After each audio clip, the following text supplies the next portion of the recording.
All right, Brendan. Yes, Brendan, where'd you grow up? Where are you from originally? I'm from Green Bay, Wisconsin. Green Bay. And tell me about your family. You had mom and dad? Yeah, I had a mother and a father who, at the time, I viewed as good parents. They just made a lot of bad choices, and they, at a young age, were very abusive, very good at manipulating, lying. But I was just used to it. Nothing new, nothing ever seemed new to me in the home. So I was never shocked at anything. And at the age of 10, I remember smoking crack cocaine with my mother. And stuff like that was normal. I had a father who I thought was my dad all the way up until I was 17. My mother and I had gotten into a very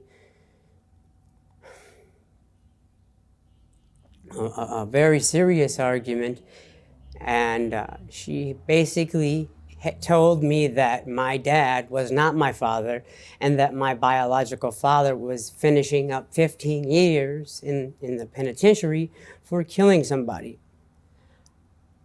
At that point, I felt lost, broken,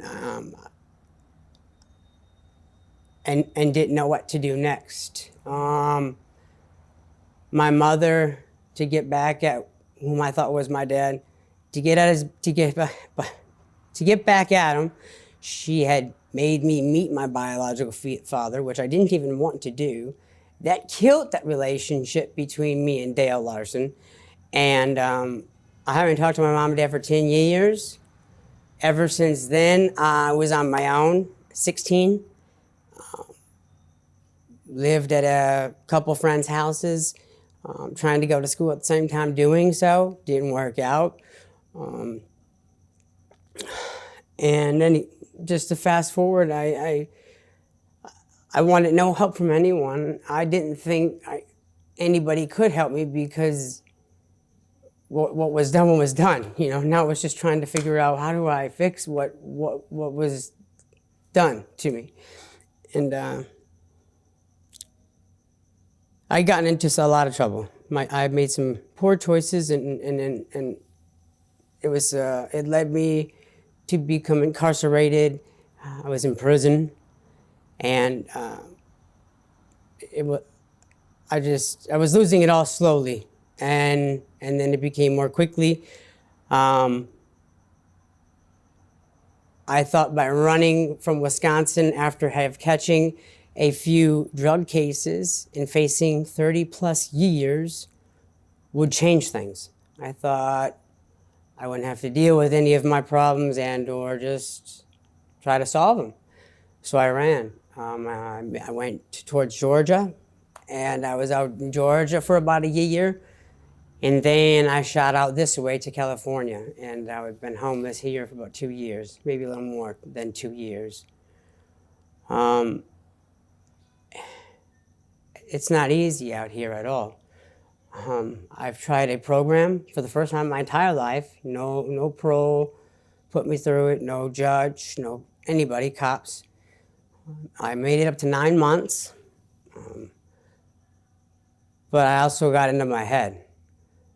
I've never been clean for 9 months since the age of 12. I was on juvenile probation. I was on juvenile pay. I got into a lot of trouble even just as a kid. So it was 9 months. I finally I received the identification card. I haven't had my own state ID card in those years. And I also saved up $3,000. And I just thought to myself, this time you can do it. You're gonna make it. And I wasn't ready. I'm not ready. You can't leave a nest you don't even have fully built yet. You know what I mean? And so, What's your drug? what do you got? You know, before the Dream Center, it was I came off cold turkey. I remember this day, in partially a week and even to a month, even in the program, coming off of 150 milligrams of methadone, 10 Xanax a day, a gram of fentanyl, and if you could throw in a little methamphetamines. Wasn't easy at all, but by the grace of God, it worked out. So, So you did get clean. yes, I did. How long did it last? Almost a year, and that's the longest time. You relapsed? But at this time, I relapsed. Like about a week or so back, almost 2 weeks back. But the feeling was different that time. Like after into the next day, I was like, I was almost mad at myself, and I felt like I didn't need that now, and I never had that feeling before either. So Tell me about the Dream Center. the Dream Center is a place where people who are homeless, have any kind of addictions and or mental health disabilities can go to, and they house people.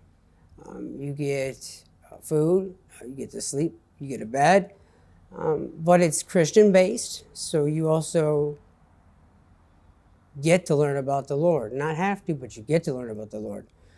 And it's pretty strict, but it's because it's a program. You know, you have rules, you know, that you're told when to eat, you know, when you can shower, stuff like that. But they do work with you, and I do also know that place can change people's lives. It's a 3-year program? Okay, so it's a 1-year program that's called the discipleship program. That is where you are on the 14th floor, and you have school classes. You get to learn about Jesus. You're a lot more so of told what to do. Then there's something called transitions. That's the next year, which in the beginning of that year, you go on like mission trips, serve, and then towards the end of that second year, they help you find a job, and then you got your third year, which is connections, and that's where you're staying there for free and you're working. And I wish I would have made it that far, but you never know. What made you leave or relapse? What's that? What made you relapse and leave? The fact that I had $3,000, an ID, and I have no problem finding a job is what made me leave. Now, relapse was because things weren't going my way. I wasn't finding the work I was looking for. I didn't have a plan. Therefore, I didn't have a plan, and nothing. It all fell right through. That's how I relapsed. Do you have any family you're still close with, or? Okay, so like I said, I haven't talked to my mom and dad in 10 years. I wrote a letter to my father when I was at the Dream Center. His comment back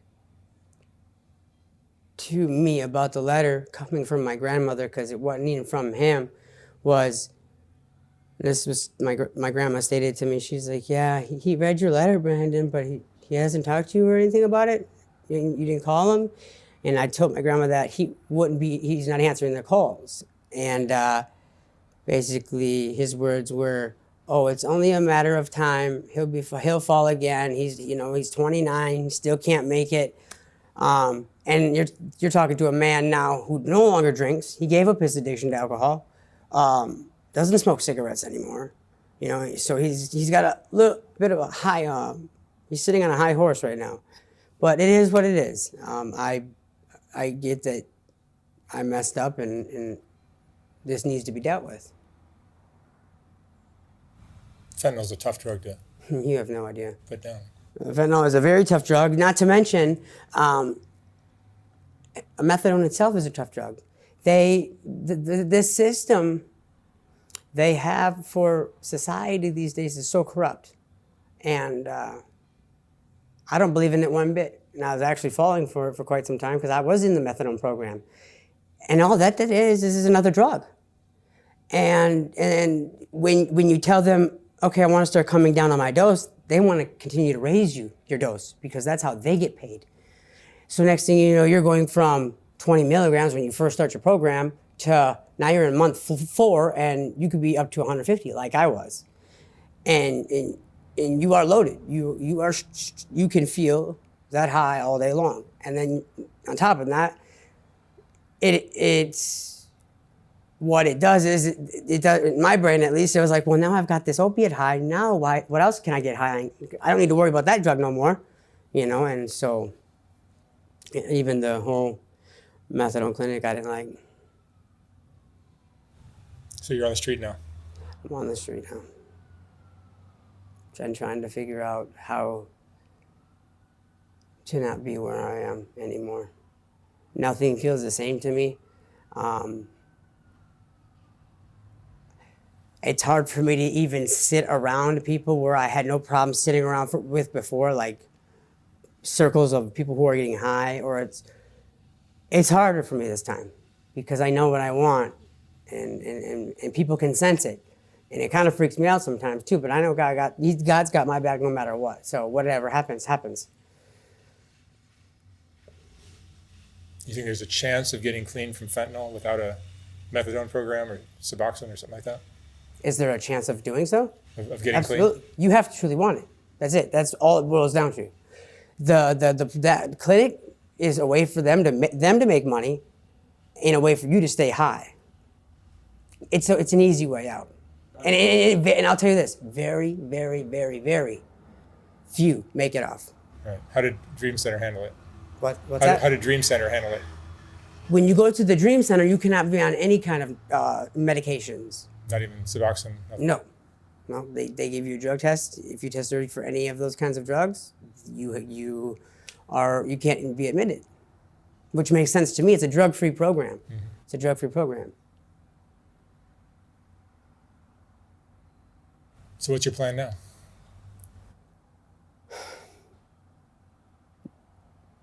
Look more into what shelters because I didn't really look into shelters before. So I'm going to look into shelters, figure out which one I can actually get into, and find any kind of work. If that means I have to go in front of Home Depot, I will do so. I will do so.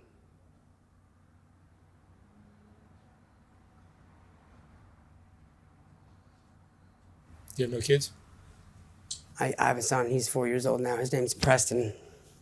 Don't know too much about him because of the run I've been on because of my poor choices.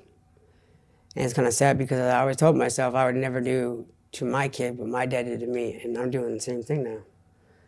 So it's kind of crazy how that cycle can work through and work out.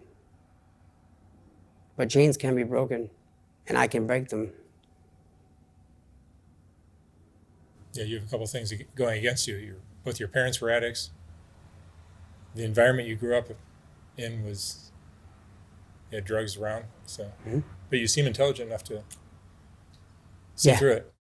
Yeah, that's the most gifted part. I've seen a lot, and I've really done a lot that I'm very not proud of, but it hasn't done anything but maybe more of a stronger person and understanding how to handle certain situations now. What's your biggest fear? What you just told me, a man relapsing after 5 years of being clean. That scares me, personally. The guy I just interviewed before you got clean for 5 years. Right. And then relapsed. Right. What's your biggest regret? Well, to be honest with you, I would tell somebody this. I honestly don't have no regrets, because if I did, I wouldn't be who I am today. That's how you learn. Yes. Yes. And now I'm able to walk the walk I used to walk a little more differently, and I can see it now. I could see it. When I walk through MacArthur Park, it's not to go do one of these, it's to do one of these straight and narrows, go to my destination without any kind of conversation. I know that would be a problem, you know what I mean? There's certain things I know how to do now that I wouldn't do before, or wouldn't even think about doing. You know what I mean? You're in a landmine, basically. Yeah. Yeah, I'm definitely. You're walking through a landmine. Yeah. And there's quicksand where there isn't. There's definitely quicksand. Quicksand and landmines. Yeah. Be careful. Brandon, what would you say is the most important lesson you've learned after all this?